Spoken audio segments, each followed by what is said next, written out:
ফটোশ্যুটে আমার শ্বশুর আমাকে প্রেমিকা বানাতে চান। আমি হতভম্ব হয়ে গেলাম যখন আমার শ্বশুর সুধীরবাবু বললেন, বিখ্যাত ফটোগ্রাফার শ্বশুরের ফটোশ্যুটে মডেল হিসেবে যোগ দিলাম।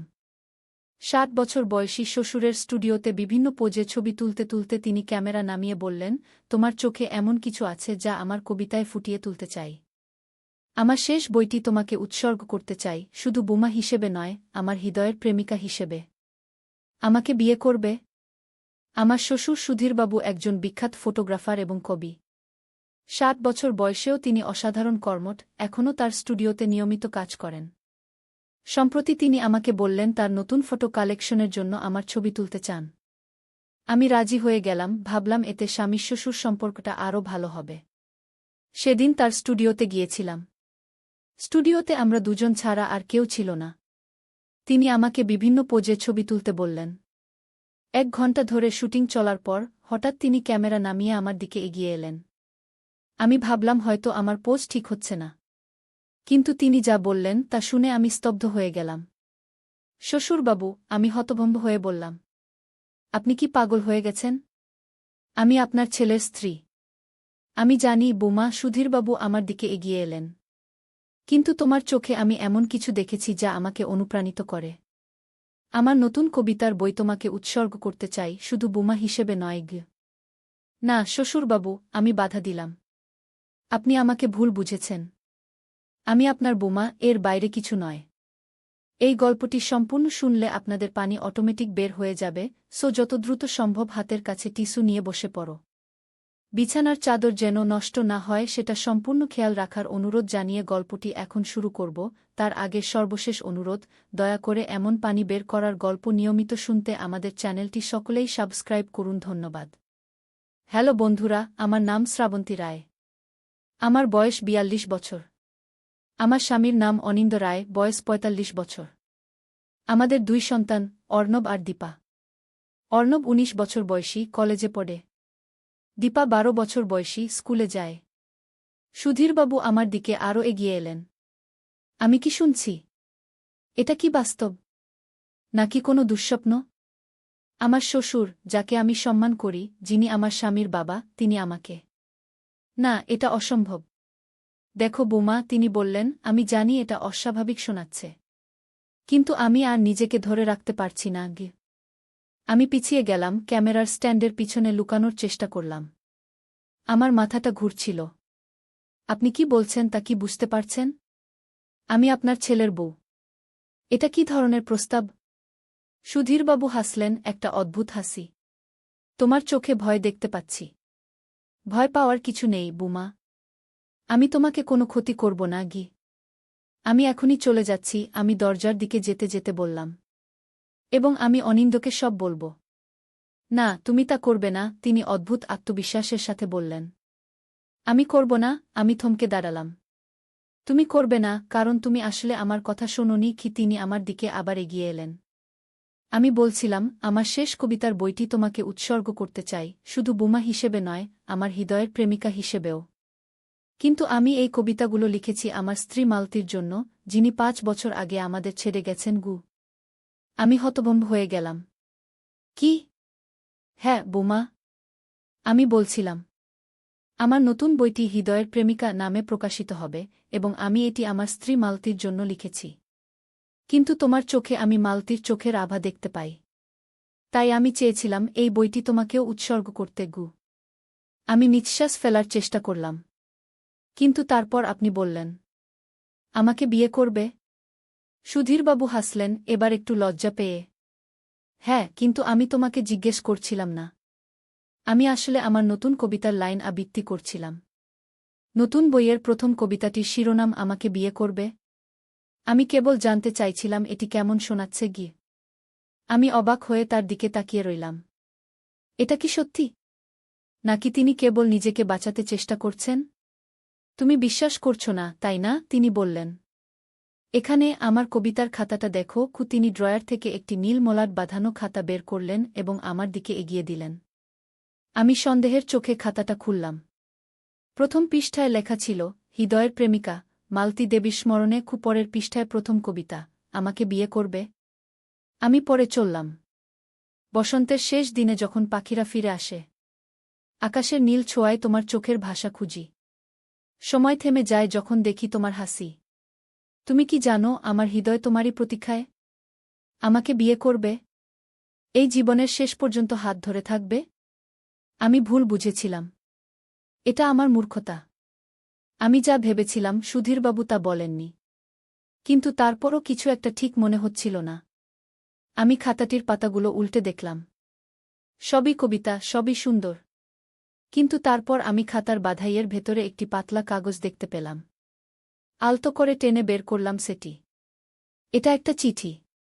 সুধীরবাবুর হাতের লেখা। কিন্তু এটা কবিতা নয়, আমার নামে লেখা একটি চিঠি। প্রিয় শ্রাবন্তী, আমি জানি এটা উচিত নয়। আমি জানি আমার বয়স 60, তোমার বয়স মাত্র 42। তুমি আমার ছেলের স্ত্রী। কিন্তু আমি আর নিজেকে সামলাতে পারছি না। তোমাকে প্রথম দেখার দিন থেকেই আমি তোমার প্রেমে পড়ে গেছি। তোমার হাসি, তোমার চলাফেরা, তোমার কথা বলার ভঙ্গি সবই আমাকে পাগল করে দেয়। তুমি কি কখনো আমার সাথে একা থাকার সময় অনুভব করনি যে আমাদের মধ্যে একটা বিশেষ সম্পর্ক গড়ে উঠেছে?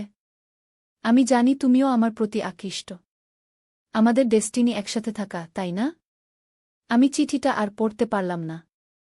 এটা অসহ্য। আমার পা কাঁপছিল, মাথা ঘুরছিল। এটা কি সত্যি? আমার শ্বশুর সত্যিই আমার প্রতি এমন অনুভূতি পোষণ করেন? আমি চিঠিটা পকেটে রেখে সুধীরবাবুর দিকে তাকালাম। তিনি আমার মুখের দিকে তাকিয়েছিলেন, আমি কবিতা পড়ছি ভেবে। তিনি জানতেন না আমি কি দেখেছি। কেমন লাগলো বোমা? তিনি জিজ্ঞেস করলেন। আমি ভান করলাম যেন সব ঠিক আছে। খুব সুন্দর শ্বশুরবাবু। আপনার কবিতা সত্যিই অসাধারণ। ধন্যবাদ বোমা। আমি জানতাম তুমি বুঝবে। তিনি হাসলেন। আমি ফোন বের করে স্বামীকে একটা মেসেজ পাঠালাম, শীঘ্র ফিরে আসছি। তোমার সাথে কথা আছে কি? তারপর আমি বললাম, শ্বশুরবাবু, আমাকে এখন বাড়ি যেতে হবে। দীপা স্কুল থেকে ফিরে এসেছে গি? অবশ্যই বোমা। কিন্তু আবার এসো, আমার ফটোশ্যুট এখনো শেষ হয়নি কি? তিনি আমার হাত ধরলেন। আমি চমকে উঠলাম। আমি হাত ছাড়িয়ে নিয়ে বাইরে চলে এলাম। মনে হচ্ছিল আমি স্বপ্ন দেখছি। এটা কি সত্যি হতে পারে? আমার শ্বশুর? অনিন্দর বাবা? আমি বাড়ি ফিরে এসে আমার ঘরে ঢুকলাম। চিঠিটা আবার পড়লাম। হ্যাঁ, এটা ঠিকই আছে। আমার নামে সুধীরবাবুর হাতের লেখা। কি করব আমি? অনিন্দকে বলব? কিন্তু তাহলে?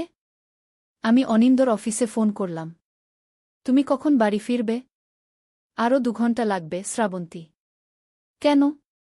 কোনো সমস্যা? না, কিছু না। তোমার সাথে কথা আছে গি? ঠিক আছে, আমি যত তাড়াতাড়ি সম্ভব আসছি। আমি ফোন রেখে দিলাম। এখন কি করব? আমি চিঠিটা নিয়ে বসে রইলাম। আমার মন নানা চিন্তায় ভরে গেল। সুধীরবাবু কি সত্যিই মনে করেন আমি তার প্রতি আকৃষ্ট? কেন তিনি এমন ভাবছেন? আমি কি কখনো এমন কোনো ইঙ্গিত দিয়েছি?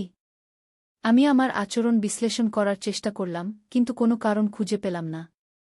আমি জানালার পাশে দাঁড়িয়ে বাইরে তাকালাম। আমাদের বাড়ি থেকে সুধীরবাবুর বাড়ি দেখা যায়। তিনি ও তার স্ত্রী, মালতী দিদা, এবং অনিন্দ ও আমরা সবাই একই কম্পাউন্ডে থাকি, আলাদা বাড়িতে। মালতী দিদা 5 বছর আগে মারা গেছেন। সেই থেকে সুধীরবাবু একাই থাকেন। অনিন্দ প্রায়ই বলে আমাকে তার বাবার সাথে সময় কাটাতে, কারণ তিনি একা থাকেন বলে। হঠাৎ আমার মনে পড়ল সেই সব সময়ের কথা যখন সুধীরবাবু ও আমি একসাথে বসে গল্প করতাম। তিনি আমাকে তার ফটোগ্রাফি দেখাতেন, আমি আবার তাকে আমার রান্না খাওয়াতাম। আমি কি তাকে কখনো ভুল সিগন্যাল দিয়েছি?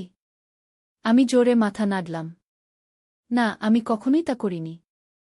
আমি কেবল একজন ভালো বোমা হিসেবে আমার কর্তব্য পালন করেছি। দরজায় বেল বাজল। আমি চমকে উঠলাম। অনিন্দ এত তাড়াতাড়ি ফিরে এসেছে? আমি দরজা খুলতে গেলাম। কিন্তু দরজার বাইরে দাঁড়িয়ে ছিলেন সুধীরবাবু। বোমা, তুমি কি অসুস্থ? তুমি এত দ্রুত চলে এলে গু? তিনি বললেন। আমি দরজার সামনে দাঁড়িয়ে রইলাম, তাকে ভেতরে ঢুকতে দিলাম না। আমি ঠিক আছি শ্বশুরবাবু। আমার শুধু একটু মাথা ধরেছে গু। আমি ভেতরে আসতে পারি? আমার কিছু জরুরি কথা আছে কি? তার চোখে একটা অদ্ভুত চাহনি ছিল। আমি এখন একটু বিশ্রাম নিতে চাই শ্বশুরবাবু। আমরা পরে কথা বলবো, ঠিক আছে? আমি দরজা বন্ধ করতে যাচ্ছিলাম। আমার খাতা, তিনি বললেন। আমার খাতা তোমার কাছে আছে, তাই না? আমি থমকে গেলাম। খাতা? হ্যাঁ, তার খাতা আমি রেখে দিয়েছি ঘরে। হ্যাঁ, 1 মিনিট, আমি বললাম এবং দ্রুত ঘরে গিয়ে খাতাটা নিয়ে এলাম। সুধীরবাবু খাতাটা হাতে নিলেন এবং পাতাগুলো উল্টাতে লাগলেন, যেন কিছু খুঁজছেন। তার মুখের ভাব দেখে আমি বুঝতে পারলাম তিনি চিঠিটা খুঁজছেন। তিনি উদ্বিগ্ন দেখাচ্ছিলেন। খুঁজছেন কিছু? আমি জিজ্ঞেস করলাম। তিনি আমার দিকে তাকালেন। না, কিছু না। আমি শুধু দেখছিলাম সব পাতা আছে কিনা। সব আছে, আমি বললাম। তিনি জানেন না আমি চিঠিটা পেয়েছি এবং রেখে দিয়েছি। তিনি আবার আমার দিকে তাকালেন, একটু যেন অস্বস্তির সাথে। ঠিক আছে, বুমা। তুমি বিশ্রাম নাও। আমি পরে আসব। আমি দরজা বন্ধ করে ঘরে ফিরে এলাম, কিন্তু খুব অস্বস্তি অনুভব করছিলাম। সুধীরবাবুর চাহনিতে কিছু একটা ছিল যা আমাকে ভয় দেখাচ্ছিল। আমি জানালা দিয়ে তাকিয়ে দেখলাম তিনি আমাদের বাড়ির দিকে ফিরে তাকাচ্ছেন, তারপর তিনি নিজের বাড়ির দিকে হাঁটতে শুরু করলেন। আমি দ্রুত আমার ফোন বের করে অনিন্দকে ফোন করলাম। অনিন্দ, প্লিজ তাড়াতাড়ি বাড়ি এসো। কি হয়েছে শ্রাবন্তী? তুমি ঠিক আছো? আমি ঠিক আছি, কিন্তু তোমাকে কিছু দেখাতে হবে। আমি আসছি। আমি ফোন রেখে দিলাম এবং চিঠিটা আবার হাতে নিলাম। কিন্তু আমার চোখ গেল জানালার দিকে। সুধীরবাবু তার বাড়ির দিকে যাচ্ছিলেন, কিন্তু হঠাৎ তিনি থেমে গেলেন। তিনি একটা ছোট্ট ঘরের দিকে হাঁটতে শুরু করলেন, যেটা আমাদের কম্পাউন্ডের পিছনে আছে। একটা ছোট্ট গোডাউন, যেখানে আমরা পুরনো জিনিসপত্র রাখি। কি খুঁজছেন তিনি সেখানে? আমি উৎসুক হয়ে উঠলাম। আমি দ্রুত বাইরে বেরিয়ে তার পিছু নিলাম, যথেষ্ট দূরত্ব বজায় রেখে। আমি দেখলাম তিনি গোডাউনের তালা খুললেন এবং ভেতরে ঢুকে গেলেন। আমি আস্তে আস্তে গোডাউনের দিকে এগোলাম। দরজাটা সম্পূর্ণ বন্ধ ছিল না। আমি ভেতরে উকি দিলাম। সুধীরবাবু একটা পুরনো আলমারি খুলছিলেন। তিনি একটা বাক্স বের করলেন এবং সেটি খুললেন। আমি দেখতে পাচ্ছিলাম না ভেতরে কি আছে। আরে, এখানে তো নেই, তিনি বিটবিট করলেন। কোথায় গেল সেটা? আমি দরজার আড়ালে দাঁড়িয়েছিলাম। হঠাৎ আমার পা থেকে একটা শব্দ হল। সুধীরবাবু তাড়াতাড়ি ঘুরে তাকালেন। কে ওখানে? আমি দৌড়ে পালানোর চেষ্টা করলাম, কিন্তু তিনি দ্রুত দরজায় এসে আমাকে ধরে ফেললেন। বোমা, তুমি এখানে কি করছ? আমি কি বলবো ভেবে পেলাম না। তুমি আমার পিছু নিয়েছিলে, তিনি জিজ্ঞেস করলেন, আমার হাত ধরে রেখেছিলেন। না, আমি কেবল দেখতে এসেছিলাম আপনি কোথায় যাচ্ছেন। আমি বললাম, হাত ছাড়ানোর চেষ্টা করলাম। তুমি আমাকে বিশ্বাস করো না, তাই না? তার চোখে এখন রাগ। তুমি আমার খাতার চিঠিটা পেয়েছ, তাই না? আমার মুখ শুকিয়ে গেল। কি চিঠি? আমি জানি তুমি পেয়েছ। তোমার চোখে আমি দেখেছিলাম। তুমি অনিন্দকে বলেছ? না, এখনো বলিনি, আমি স্বীকার করলাম। তিনি আমাকে গোডাউনের ভেতরে টেনে নিয়ে গেলেন এবং দরজা বন্ধ করে দিলেন। তুমি কাউকে বলতে পারবে না, বুঝেছ? আমি ভয়ে কাঁপছিলাম। শ্বশুরবাবু, আপনি আমাকে ভয় দেখাচ্ছেন। আমি তোমাকে ভয় দেখাচ্ছি না, শ্রাবন্তী। আমি কেবল তোমাকে বুঝাতে চাইছি। আমি তোমাকে ভালোবাসি। কিন্তু এটা ঠিক নয়। আমি আপনার বোমা। তুমি আমার ছেলের স্ত্রী, কিন্তু আমরা একসাথে থাকতে পারি। আমরা একসাথে নতুন জীবন শুরু করতে পারি, অন্য কোথাও। আমি তার দিকে অবাক হয়ে তাকিয়ে রইলাম। আপনি কি বলছেন? আমার স্বামী, আমার সন্তানরা তারা ঠিক থাকবে। আমি ব্যবস্থা করব। তার গলায় কি একটা ছিল যা আমাকে বলছিল তিনি সম্পূর্ণ পাগল হয়ে গেছেন। তিনি আমার দিকে এগিয়ে এলেন।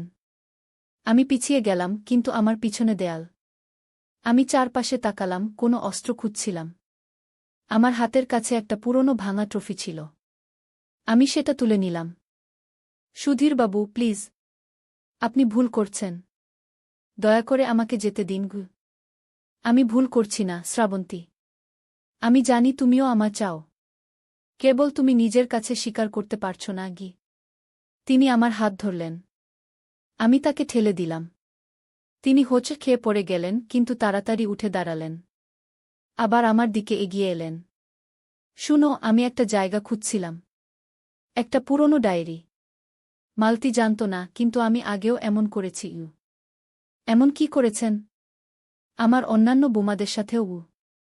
তিনি ফিসফিস করে বললেন, তার চোখ ছিল ভয়ঙ্কর। আমি হতবাক হয়ে গেলাম। অন্যান্য বোমা? অনিন্দর আগে আপনার ছেলের বিয়ে হয়েছিল? তিনি হাসলেন, একটা ভয়ঙ্কর হাসি। না, আমার অন্য ছেলেদের বুড়াগ। আমি এবার সত্যিই ভয় পেয়ে গেলাম। আপনার অন্য ছেলেরা? আপনার তো একমাত্র ছেলে অনিন্দ। এখানে না, শ্রাবন্তী। অন্য জায়গায়। আমার অন্য পরিবার। আমি বিশ্বাস করতে পারছিলাম না। আপনার কি কয়েকটি পরিবার আছে? মালতী দিদা কি জানতেন? মালতী, তিনি চিৎকার করে উঠলেন। মালতী কিছুই জানত না। সে কেবল আমাকে বাধা দিত। সে আমাকে বুঝত না। আমি এখন বুঝতে পারছিলাম আমি একজন পাগলের সামনে দাঁড়িয়ে আছি। আমি ট্রফিটা শক্ত করে ধরলাম। সুধীরবাবু, আমাকে যেতে দিন। না হলে আমি চিৎকার করব গো। তুমি চিৎকার করবে না, তিনি বললেন। কারণ তুমি জানো অনিন্দ এটা সহ্য করতে পারবে না। এটা তাকে ভেঙে দেবে গু। আমি বুঝলাম তিনি ঠিকই বলেছেন। আমি কি করব? আমি কোনোমতে সময় কাটাতে হবে যতক্ষণ না অনিন্দ আসে। কিন্তু সুধীরবাবু এখন সম্পূর্ণ অন্য লোক, যেন একটা মুখোশ খুলে ফেলেছেন। আপনি মালতী দিদার সাথে কি করেছিলেন? আমি সাহস করে জিজ্ঞেস করলাম। তার মুখের ভাব বদলে গেল। আমি কিছু করিনি। সে নিজেই মারা গেছে গি। আমি বিশ্বাস করি না গি। ঠিক আছে, আমি তাকে সাহায্য করেছিলাম। সে আমার পথে বাধা হয়ে দাঁড়িয়েছিল। সে আমার ডায়েরি খুঁজে পেয়েছিল, যেখানে আমি আমার সব প্রেমিকাদের নাম লিখেছিলাম গু। আমি গোডাউনের চারপাশে তাকালাম। সেই ডায়েরি আপনি এখানে খুঁজছিলেন? হ্যাঁ, তিনি স্বীকার করলেন। আমি এটা লুকিয়ে রেখেছিলাম, কিন্তু এখন খুঁজে পাচ্ছি না। এটা পেলে আমি প্রমাণ করতে পারব আমি কতজনকে ভালোবেসেছি গিয়ে। আপনি পাগল, আমি বললাম। তিনি আমার দিকে ঝাঁপিয়ে পড়লেন। আমি ট্রফিটা তুলে আঘাত করলাম, কিন্তু তিনি ধরে ফেললেন আমার হাত। আমরা ধস্তাধস্তি করতে লাগলাম। আমি চিৎকার করলাম, কিন্তু এই গোডাউন বাড়ি থেকে অনেকটা দূরে, কেউ শুনবে না। শ্রাবন্তী, হঠাৎ দরজা খুলে গেল। অনিন্দ দাঁড়িয়েছিল, তার পেছনে আরও কয়েকজন লোক। সুধীরবাবু আমাকে ছেড়ে দিলেন এবং অনিন্দর দিকে তাকালেন। ছেলে, এটা তোমার বোঝার কথা নয় গি। আমি সব শুনেছি বাবা, অনিন্দ বলল, তার চোখে অশ্রু। তুমি মাকে মেরেছ? সে আমাকে বাধা দিয়েছিল। আমাকে বিশ্বাস করো না, অনিন্দ। সে বুঝত না। সুধীরবাবু আবার আমার দিকে তাকালেন। কিন্তু শ্রাবন্তী আমাকে বোঝে। সে আমার সাথে আসবে গু। অনিন্দ একপাশে সরে গেল, আর আমি দেখলাম তার পেছনে পুলিশ দাঁড়িয়ে আছে। আমি দৌড়ে অনিন্দর কাছে গেলাম। পুলিশ কেন? আমি জিজ্ঞেস করলাম। আমি বাবার উপর সন্দেহ করছিলাম কিছুদিন ধরে, অনিন্দ বলল। মার মৃত্যুর পর থেকে। আমি তার ফোন চেক করেছিলাম, তার ডায়েরি খুঁজে পেয়েছিলাম গু। তুমি পেয়েছ? সুধীরবাবু চিৎকার করে উঠলেন। হ্যাঁ বাবা, আমি পেয়েছি। এবং আমি জানি তুমি শুধু মাকে নয়, আরও অনেককে হত্যা করেছ। তোমার অন্যান্য পরিবার থেকে গি। পুলিশ সুধীরবাবুকে গ্রেপ্তার করল। তিনি চিৎকার করে উঠলেন, আমার দিকে তাকিয়ে, শ্রাবন্তী, আমাকে বাঁচাও। তুমি জানো আমি তোমাকে কতটা ভালোবাসি। আমি অনিন্দর কাঁধে মাথা রেখে কাঁদলাম। এটা কি সত্যি? আমি কি ঘুমাচ্ছি? পরবর্তী কয়েকদিন ভয়ানক ছিল। পুলিশ এসে আমাদের সবার জবানবন্দি নিল। তারা সুধীরবাবুর বাড়ি সার্চ করল এবং আরও প্রমাণ পেল। এই বিখ্যাত ফটোগ্রাফার বি আসলে একজন সিরিয়াল কিলার ছিলেন। তিনি দেশের বিভিন্ন জায়গায় বিভিন্ন পরিচয়ে থাকতেন, বিভিন্ন পরিবার গড়ে তুলেছিলেন। এবং যখন তার স্ত্রীরা তার আসল পরিচয় জানতে পারতেন, তিনি তাদের হত্যা করতেন। অনিন্দ আমাকে বলল যে সে তার বাবার উপর সন্দেহ করছিল অনেক দিন ধরে। তাই সে গোপনে তার বাবার ফোন চেক করেছিল, এবং সেখানে সে অদ্ভুত মেসেজ ও ছবি দেখেছিল। এরপর সে পুলিশের সাহায্য নিয়েছিল। আমার ফটোশ্যুটও সেই ষড়যন্ত্রের অংশ ছিল। সুধীরবাবু আমাকে সেদিন হত্যা করার পরিকল্পনা করেছিলেন, তারপর অন্য শহরে পালিয়ে যাওয়ার। কিন্তু আমি চিঠিটা পেয়ে যাওয়ায় তার পরিকল্পনা বদলে গিয়েছিল। আজ আমি এই গল্প লিখছি একটা কারণেই। সাবধান থাকো, যাদেরকে তুমি চেনো বলে মনে করো, তারা সবসময় সেরকম নাও হতে পারে। মানুষের মুখোশের নিচে যে চেহারা লুকিয়ে থাকে তা প্রায় ভয়ঙ্কর হতে পারে। আমার পরিবার এখন আর আগের মতো নেই। অনিন্দ তার বাবার অপরাধের কথা জেনে ভেঙে পড়েছে। আমাদের সন্তানরা এখনও বুঝতে পারেনি কি ঘটেছে। আমরা এখন অন্য শহরে চলে এসেছি, নতুন জীবন শুরু করার চেষ্টা করছি। কিন্তু প্রতি রাতে আমি যখন ঘুমাতে যাই তখনও মনে হয় সুধীরবাবুর মুখটা দেখছি, তার চোখে সেই ভয়ঙ্কর দৃষ্টি। আর মনে পড়ে তার শেষ কথাগুলো, শ্রাবন্তী, আমি তোমাকে কতটা ভালোবাসি।